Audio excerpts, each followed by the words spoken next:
My mom used to take me to the library all the time when I was a little boy.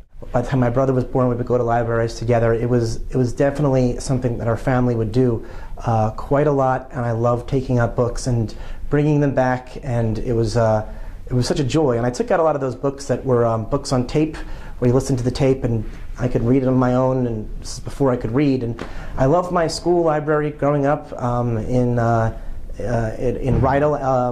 Rydell, Pennsylvania. In the elementary school. I loved that library, and I've loved every library I've ever been in. I have, as an adult, spent just what feels like I have felt if I could go on vacation, it would just be to sit in a library and just look at books. It's a heavenly experience to just see the world in a very different way. I mean, of course, there's nothing that compares to seeing the world by going on a hike. But going to the library is going through a hike as well. It's the hike of the intellectual and emotional and spiritual memories of the human race. And we stand on the shoulders of that when we walk into a library. Every single book is a gift. I had an acting teacher who once said that when an actor bows, it's not to get applause.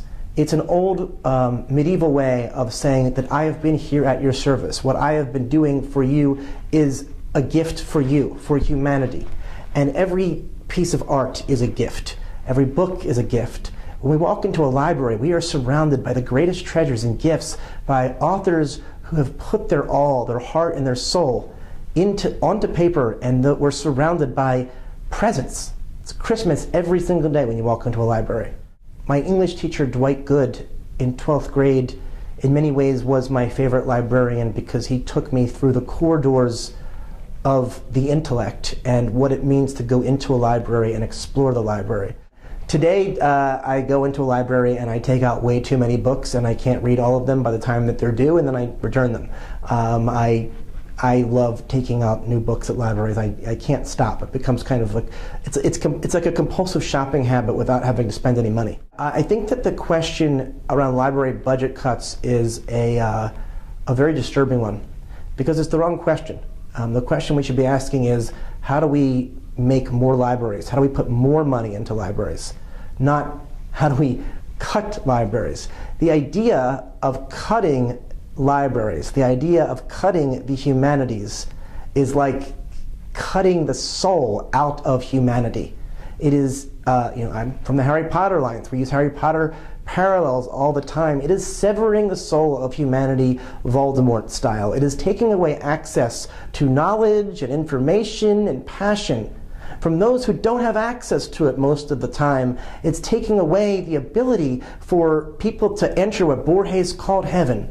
It's taking away what the Doctor from the Doctor Who said is our greatest arsenal. It's forgetting the fact that a high school library stopped the apocalypse again and again in Sunnydale High, Buffy the Vampire Slayer. But in all seriousness, when we cut libraries, when we mess with libraries, we are messing with and we are cutting the core of our democracy, because our democracy rests on the belief that, Madam, as Benjamin Franklin said to the woman who asked Mr. Franklin, "What have you given us?" "We have given you a republic if you will keep it."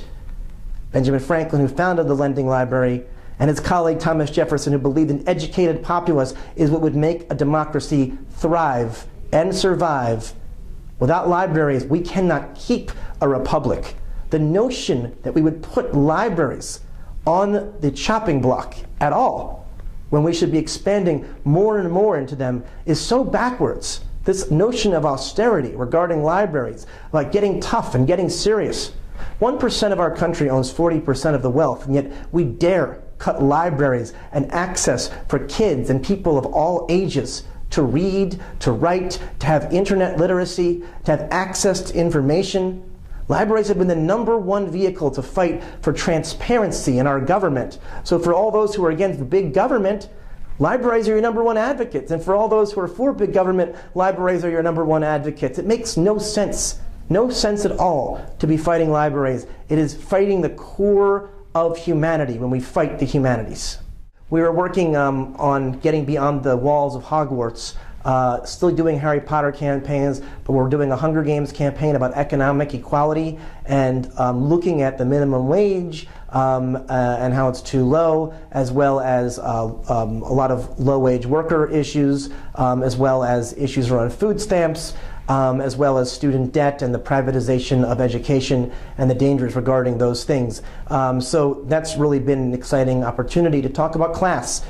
Class has been the #1 stubborn problem in U.S. history. Dr. King moved from race as his main focal point to class in the last few years of his life, and out of every social issue in the United States in the last 4 decades, it is the only issue that has gone dramatically backwards. Every other social issue has moved forward in some way.